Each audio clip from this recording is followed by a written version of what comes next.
boas tardes a todas. Disculpa de que se prorrogara tanto a mañá, pero eu creo que foi moi intensa. As palabras xa foron ditas por parte de Eva López e de Aurora, de todas vos. Eu solo teño que decir gracias, gracias, gracias, de verdade. Moito ánimo, moita forza e insistir no que dixemos antes, que aquí estamos. Eu quero rematar agradecendo primeiro á Conselleira de Emprego e Igualdade, María Jesús Lorenzana Somoza, que quixera estar hoxe aquí, coñecervos, mentras estábamos ca entrevista con Chelo López de Ganadería Guintián, bueno, pois ahora non me saldrá Chelo Quintián, pois estuvo visitando os stands. Tamén o reitor da Universidade de Santiago de Compostela, que amosa o máximo nivel o interés que ten tamén, sin duda, pola igualdade real, que non é outra que o emprego. E, por suposto, a miña compañeira, que me acompaña nestes momentos, Elena Mancha, directora xeral de Relacións Laborais, por tamén querer estar aquí con vos e simplemente non vou a falar por ela, ni moito menos, pero que saibades que estamos a vosa enteira disposición. Gracias a todas e, se me permitides personalizar, o vou a facer en Eva e o seu equipo e en Aurora Patiño e o seu equipo. Moitas grazas. Elena, tes a palabra. Hola, bons días. Gracias, Susana. Estou encantada de estar aquí. Quero dirixiros unhas palabras que van misurar tanto o tema da igualdade que tanto falta fai, como a igualdade laboral, que sería a competencia que temos na miña dirección xeral. O século XXI debería ser o século da igualdade. Unha igualdade na que creemos firmemente todas as que estamos nesta xornada, totalmente convencidas de que o único modo para que unha sociedade prospere e que o noso mundo chegue algún día a ser un mundo xusto, no que se superen os teitos de cristal e que mulleres e homes tengan as mesmas oportunidades. Pero isto non é suficiente. Por desgraza, a desigualdade aínda está presente en moitos dos comportamentos sociais, e non só dos homes, sino tamén das mesmas mulleres. Foron tantos os séculos nos que as mulleres estiveron en situación de inferioridade, que romper esta tendencia é un camiño longo, duro e difícil, porque esta crenza de que a igualdade é o único xeito de conseguir a prosperidade para toda a sociedade é algo que, tristemente, unha parte da poboación aínda non ten interiorizado. Xa en 1919, a Organización Internacional do Traballo, a OIT, adoptou os primeiros convenios sobre as mulleres e o traballo.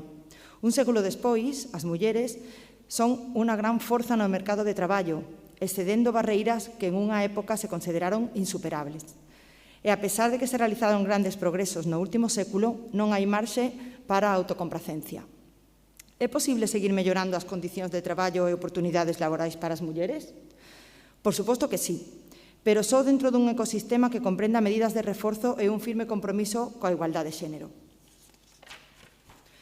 No centenario da Organización Internacional do Traballo, da OIT, o ano pasado, puxéronse de relevo as brechas de xénero e os principais obstáculos para que as mulleres poidan gozar de condicións laborais decentes. Ademais diso, a Axenda 2030 para o Desenvolvemento Sustentable, ODS, que foi adoptada pola Asamblea Xeral das Nacións Unidas no ano 2015, considera que unha correcta realización da Axenda 2030 depende da consecución efectiva da igualdade de xénero no mundo do traballo, principalmente nos ODS 5, igualdade de xénero, e 8, traballo decente e crecemento económico. En concreto, no cumprimento das metas 5.1, 2, 4, 5.5 e 8.5, é dicir, poñer fin a todas as formas de discriminación contra as mulleres, eliminar todas as formas de violencia contra as mulleres e as nenas nos ámbitos públicos e privados, recoñecer a importancia dos cuidados e fomentar a corresponsabilidade, asegurar a participación plena e efectiva de mulleres e a igualdade de oportunidades de liderado, lograr o emprego pleno e productivo e o traballo decente para todas as mulleres e os homes, incluída a mocidade e as persoas con discapacidade, así como a igualdade de remuneración por traballo e de igual valor. É por iso que quedan moitos obstáculos para resolver para conseguir esta meta. Hai moitas persoas que aínda non asumeron a necesaria realidade que, como xa dicen, non son só homes, senón tamén son moitas as mulleres que poñen límites a esta igualdade e que non creen nela. Continuamente vemos conductas sociais que son proba diso, dende a mesma infancia e a mocidade. Vestimos os cativos de maneira diferenciada desde o berce, atribuímos ás nenas roles feminizados desde o seu nacimento. É un longo etcétera coñecido por todas. É certo que co paso dos anos foronse rompendo tendencias, pero aínda quedan moitas por superar. E dentro de todos os niveis da desigualdade por razón de xénero, na miña opinión, a desigualdade laboral é quizás a máis difícil de erradicar, porque está directamente relacionada coa maternidade e as responsabilidades familiares como consecuencia directa, que é algo natural nas mulleres, a maternidade. Todo isto implicou tradicionalmente que preferise a contratación de homes antes que de mulleres, porque somos nós as que adoitamos coller baixas de maternidade para despois sentir a necesidade de conciliar a vida familiar e laboral. É por todo iso que os poderes públicos están obrigados a tomar decisións, educar a sociedade para adoptar comportamentos que promovan o fin das desigualdades entre homes e mulleres. Son as administracións as que teñen a obriga de ser o motor de cambio e de progreso mediante a ruptura dos teitos de cristal, para que deixen de persistir as fendas de xénero e os estereotipos no tocante ao tempo que lle dedican homes e mulleres ao cuidado de menores e de persoas dependentes. Primeiro, as mulleres padecen maiores dificultades para atopar emprego, porque adoitan recaer sobre elas a tarefas de cuidado e, asimismo, teñen peores condicións laborais, maioría de contratos a tempo parcial e xornadas reducidas. Unha vez que as mulleres empezan a traballar, as condicións de traballo son peores de cara á súa progresión laboral, xa que soportan unha dobre xornada, traballo remunerado e labores domésticas no fogar. Isto conduce a que persista unha fenda salarial e unha fenda das pensións. As mulleres perciben rendas inferiores nun 22% en comparación cos homes. Para lotar contra esta desigualdade, a Xunta de Galicia, a través da Consellería de Emprego e Igualdade, aplica programas de reactivación de iniciativas empresariais de emprendemento e autoemprego como este programa EMEGA, que axuda as mulleres a superar as tradicionais dificultades para autoemprego e outras moitas medidas dirixidas non só a traballadoras autónomas, senón tamén a empresas, como, por exemplo, incentivos á contratación de traballadoras en actividades de baixa empregabilidade feminina.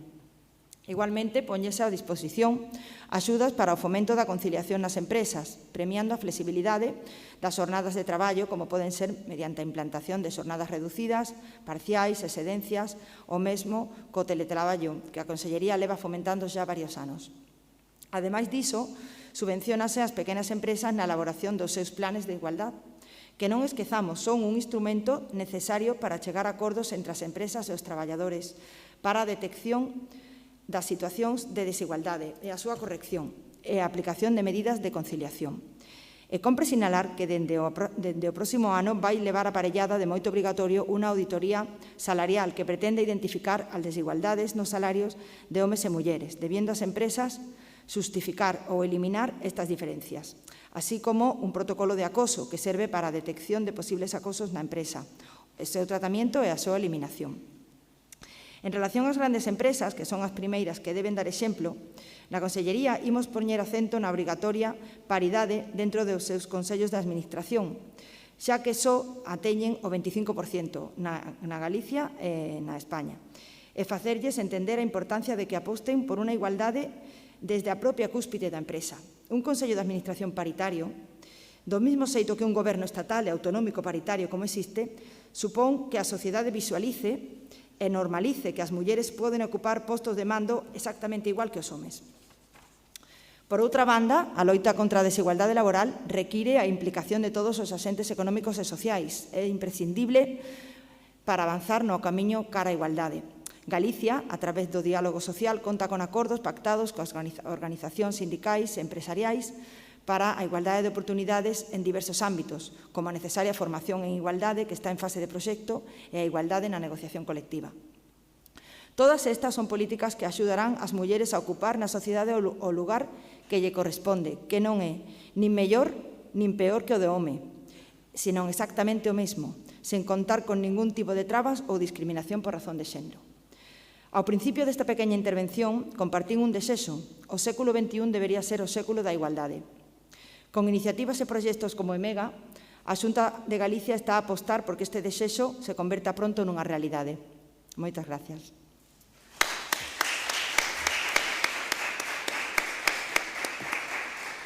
Bueno, pois así clausuramos esta xornada. Moitísimas gracias, querida compañeira Elena Mansa, directora xeral de Relacións Laborais. Moitísimas gracias a todas as que participastedes, a todas as que aquí, nesta mesa, expuxéstedes as vosas experiencias, a todas as que estades seguíndonos por streaming, algunhas seguro que xa marcharíades, pero de verdade, moitísimas gracias a todas as que vos estades formando a través da plataforma. De definitiva, gracias, porque en vos está a nosa razón de ser, como decía Elena, en distintos ámbitos. Grazas e hasta moi pronto. E moita sorte nos vosos emprendementos e no voso día a día, que non podan con vos. Gracias. Moita sorte.